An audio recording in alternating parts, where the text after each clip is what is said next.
పచ్చని చెట్లు మరియు ఎత్తుపల్లపు రోడ్లతో కూడిన ఓ చిన్న గ్రామం. పక్షుల కిచుకిచు శబ్దాలు, ఆకు కదలికలతో సుఖశ్రావ్యంగా ఉంటుంది. ఆ గ్రామంలో 8 సంవత్సరాల బాబు, రవి, తన కుటుంబంతో చిన్న గుడిసెలో నివసిస్తాడు. రవి ఉత్సాహంగా, ధైర్యంగా ఉంటాడు. అతడు తన బ్రౌన్ రంగు కుక్క. ఒక అందమైన ఉదయం, రవి గ్రామం సమీపంలోని చెరువుకు చేపల వేటకు వెళ్లాలని నిర్ణయించుకుంటాడు. చేపలవేట గొర్రెలు తీసుకుని మార్క్స్ ఉత్సాహంగా అతనితో. చెరువు ప్రశాంతంగా మెరుస్తూ ఎండ కిరణాలను ప్రతిబింబిస్తుంది. చెరువు చుట్టూ పొడవైన గడ్డి మరియు వంగ ఉన్న చెట్లు ఉంటాయి.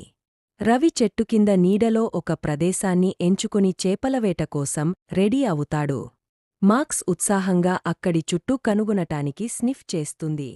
గొర్రెను విసురుతుండగా మార్క్స్ చెరువు దగ్గర దోమను చూసి వెంబడిస్తుంది. అదిరిపోయే ఉత్సాహంతో మార్క్స్ జారిపడి చెరువులో పడిపోతుంది. మార్క్స్ అని రవి గట్టిగా అరుస్తూ తన గొర్రెను అక్కడే వదిలి పరుగెత్తుతాడు. మార్క్స్ నీటిలో ఉండిపోకుండా తన చిన్న కాళ్లతో కదులుతుంటుంది. ఎలాంటి సందేహం లేకుండా రవి చెరువు తీరంలోకి దిగుతాడు.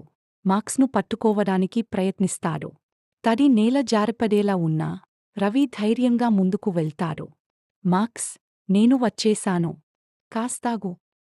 మార్క్స్ తన ఒంటిపై ఉన్న నీటిని తుడుచుకుంటూ చుట్టూ నీరు చల్లుకుంటుంది. రవి హాయిగా నవ్వుతూ, నన్ను బాగా భయపెట్టావు, మార్క్స్ అని చెబుతాడు.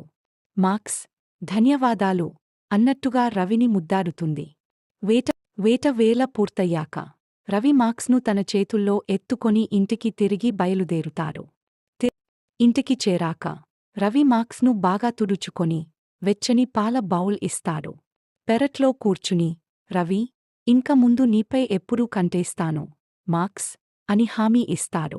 ఆ సంఘటన తర్వాత ఆ బాబు మరియు అతని కుక్క మధ్య బంధం మరింత బలంగా మారింది. Like, comment, share, and subscribe to Buddy Stories.